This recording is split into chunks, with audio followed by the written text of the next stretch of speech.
오늘 조선 궁중비사는 승지 조국치의 음행과 임승부와 기녀 봉소련, 그리고 태종의 후궁이 되는 가희야 이야기입니다.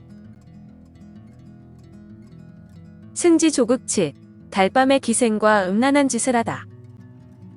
조국치는 본관은 창녕이며 아버지는 세종시절 승문원 박사인 조윤성인데 단종 2년에 문과에 급제했으나 무신자질이 있어 전라좌조수분절도사, 경상우도 병마절도사 등을 역임했습니다. 조국치는 대궐 연회장소에서 기녀와 음란한 행동을 하다 대관들의 탄핵을 받은 인물로 성종실록에도 기록돼 있는데 연일 계속되는 대관들의 탄핵에도 왕의 철저한 보호 속에 없던 일로 처리됩니다. 조국치는 무예가 뛰어나고 특히 사냥 중에 꿩사냥을 잘해 왕의 총애를 받던 사람으로 성종 20년인 1489년 8월 15일 왕은 관리들을 불러 모아 달 구경을 하면서 궁궐에서 술을 하사했습니다. 집권 20주년 기념식이고 한가의 달 밝은 밤의 대궐에서 늦은 밤까지 성대한 연회를 한 것인데 성종실록에는 이렇게 기록이 되어 있습니다. 왕이 가까운 신하를 무대함이 심히 융성하였다. 이날 밤에 여러 신하가 술을 마셨는데 까침 검은 구름이 달을 가리어 어두컴컴하고 밝지 아니하였는데 일찍이 경상도 절도사였던 승지 조국치가 기생을 데리고 장하관 정사에서 음행을 저질렀다. 8월 한가위 보름달이 대궐을 비추고 있었고 늦은 밤까지 이어진 연회에서 잠시 만월에 마침 구름이 달을 가리는 틈을 이용해 조국치는 왕이 주최한 연회에서 기생과 음란한 행위를 하다 적발이 된 것입니다. 상상만 하여도 정말 에로틱한 분위기가 물씬 풍기는데 장하관은 궁중의 여러 문화행사를 주관하던 곳으로 기녀를 유인해 장하관 청사로 끌고 들어가 음행을 저지른 것입니다. 사건 다음 날 대관들은 전날 승지 조국치를 탄핵하는 상소를 올렸지만 왕은 그가 공신의 아들이란 이유로 탄핵을 받아주지 않고 그냥 넘어갔으며 더 이상 조국치에 대한 상소를 받지 않겠다고 했답니다. 누군들 술을 마시면 여자를 품고 싶지 않은가? 내 지난밤 조국치 잘못은 눈 감아주고 싶다. 내가 보지 않은 행동이니까. 내시 임승부와 기녀 봉소련의 음행. 세종 원년인 1418년 8월 10일에 세종은 아버지 태종이 왕의 자리에서 물러난다고 하자 머리에 피가 나도록 대궐 대리석을 찧어가며 석고대죄를 하다 왕의 자리에 올랐습니다. 상황태종은 과거 이미 3차례나 물러나겠다고 했지만 속에는 다른 정치적 목적이 있었는데 태종이 양위를 선언하고 물러나는 것을 환영했다는 이유로 처남 둘을 죽인 전례도 있었습니다. 하지만 이번 양위 파동은 과거와는 달리 물러날 뜻이 아주 확연했는데 세종은 왕의 자리에 오른 뒤 태종과 후궁들의 식구를 모시기 위해 1년 동안 공사 끝에 지금의 창경궁인 수강궁을 완공했습니다. 새 궁궐 설립 기념으로 세종 원년인 1419년 9월 15일에 왕은 신하들을 이끌고 수강궁에서 밤까지 연회를 즐겼는데 그날 내시와 기녀가 왕의 앞에서 가늠하다 적발됐다는 기록이 실록에 실려 있습니다. 세종 1년 9월 15일 상왕을 모시고 왕과 대신들이 늦은 밤까지 연회를 즐겼다. 그런데 왕의 자리에서 그리 멀리 떨어지지도 않은 자리에서 내시 중에 가장 높은 지위에 있던 임승부가 기녀 봉소련을 껴안고 이상한 짓을 하다 발각되었다. 임승부는 선왕 때부터 총애를 받던 자로 술이 과해 이런 실수를 저지른 것이다. 실록은 그 사건에 대해 길게 언급하지 않았지만 며칠 뒤 임승부에 대한 이야기가 실록에 다시 등장을 하게 됩니다. 임승부는 왕이 최측근 내시이면서 왕의 명을 사칭하여 궁궐의 의복이나 금과 은을 보관하던 상의원에서 각종 귀중한 물건을 몰래 훔쳐 빼돌린 죄가 밝혀졌으며 그렇게 훔친 물건들은 봉소련의 환심을 사기 위한 것들이었다. 그는 봉소련과 대궐의 으슥한 곳에서 간통하고 서로 희롱한 것이 여러 번이고 며칠 전 대궐 연회에서 왕이 보는 앞에서 음란한 짓을 하여 사람들을 놀라게 한 죄가 중했다.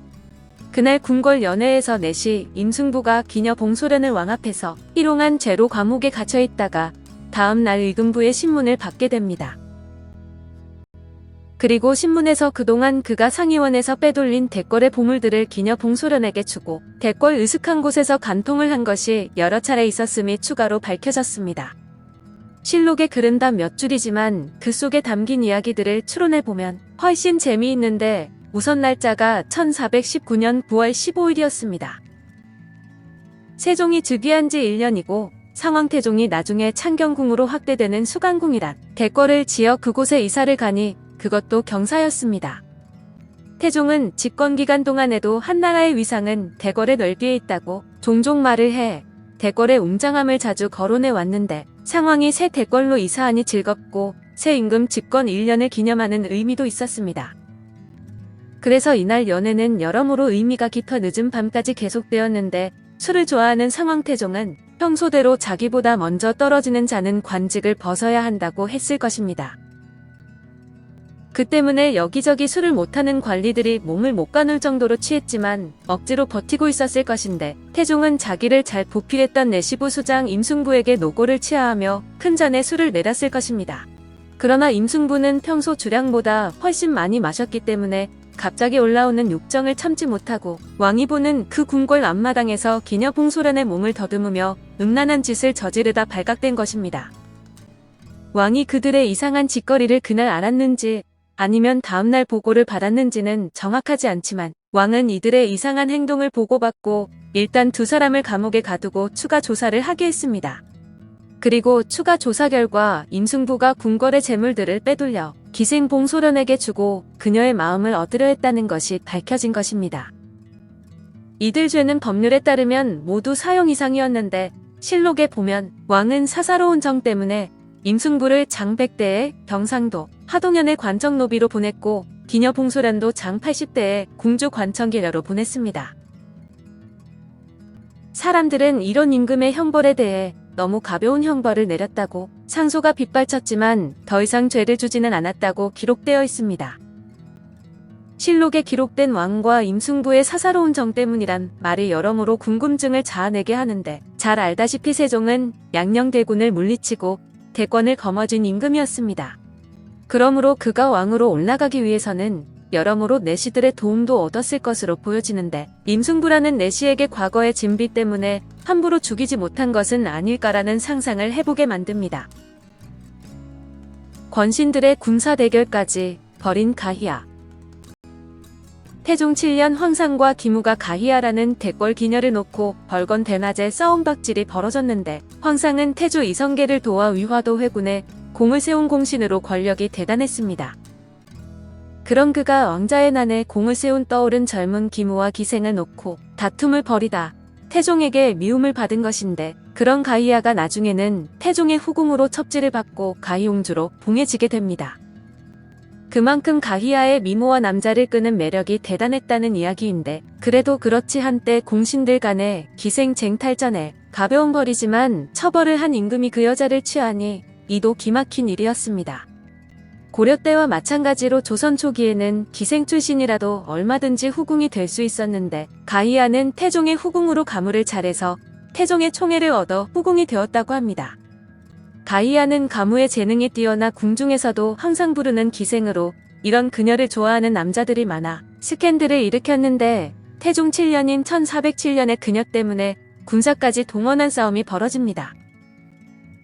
대호군 황상이 그녀를 기생첩으로 삼자 총재 기무가 기병과 보병을 동원해 황상의 집을 포위하고 집안에 들어가 가희야를 빼앗으려고 계획했으나 집안에서 가희야를 찾을 수 없었습니다. 기무는 다음날 다시 가희야를 빼앗으려고 시도했는데 황상도 이 소식을 듣고 군사 20여 명을 데리고 기무의 군사들과 서로 싸운 것으로 여자 한 사람 때문에 관리들끼리 군사를 동원해 싸운 것입니다. 태종은 황상은 파직하고 가희야에게는 곤장 80대를 선고하되 진짜로 때리진 않고 상당하는 벌금을 내는 수속에 처했으며 기무는 공신이라는 이유로 일단 처벌하지 않았다고 합니다. 그런데 이 가희야라는 이름이 몇 년이 지나 다시 태종실록에 등장하는데 태종 13년인 1413년에 태종은 관리들이 쓰는 의막을 가희야에게 하사하였고 다음 해에는 가희야를 해선홍주로 책봉한 것입니다. 임금이 상소한 말 가운데 불경한 말이 있다 하여 조계생과 집의 안숭선, 장령 송포 조서강 지평 김경 등을 의금부에 가두게 하였다. 소가운데 말한 바 기무와 다툰 첩이란 바로 창기 가희이니 그는 뒤에 태종이 노래를 잘한다 하여 궁중에 들이어 총애한 바 있고 드디어 옹주로 봉하였는데 그것을 말하여 더러운 이름이 중외에 자자하게 들리어 식자들이 수치스럽게 여겼다 하여 신하로서 회피해야 할 의리의 어김이 있다 하여 이러한 명이 있게 된 것이다. 세종실록 세종 10년 10월 20일. 이와 같은 기록을 보면 황상과 기무가 다툰 기생 가희야가 태종의 후궁 해선 옹주라는 사실을 알 수 있는데 최종 승자는 태종으로 높은 놈이 왕이죠. 한편 태종 15년인 1415년에 해선 옹주는 뇌물을 받았다는 구설수에 오르는 일도 있었는데 전 황주 목사 염치용이 노비 소송에서 패하자 민무회를 찾아가 억울함을 호소하다가 말이 나온 것입니다. 염치용이 한 말은 자신의 부리는 종, 서철 등이 큰 부자인데 해선 옹주와 용의정 하륜에게 뇌물을 주어 태종에게 좋은 말을 하게 하여 내섬시에서 일하게 되었다는 이야기였습니다. 이 말을 민무회가 충녕대군에게 전하고 충녕대군은 다시 아버지 태종에게 전하면서 태종이 크게 화를 냈는데 근거 없는 말을 옮기고 다닌 염치용, 민무회 등을 하옥시키게 됩니다.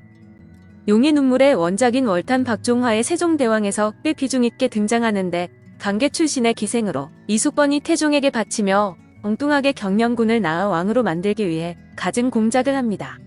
결국 폐세자가 결정되면서 세자의 어머니가 될 생각에 들뜨지만 충녕대군이 새로운 세자로 결정되면서 박두던 게 신세가 된 후 사라지게 된답니다.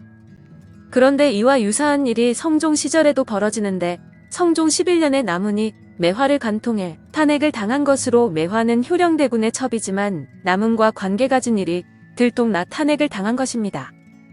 종친들의 성스캔들이 많았던 성종 시절의 효령대군은 90살의 고령임에도 불구하고 첩을 두고 살았는데 임금은 매화가 과연 효령대군의 첩이었는지 궁금해 효령대군의 손자들을 불러 진위를 파악했습니다.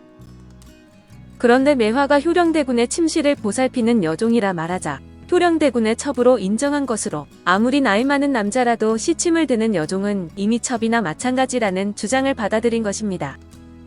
그런데 그 매화가 나중에는 궁녀로 차출되어 성종의 후궁으로 발탁되고 수기라는 내명부 첩지까지 받게 되니 이 또한 기가 막힌 일이었습니다.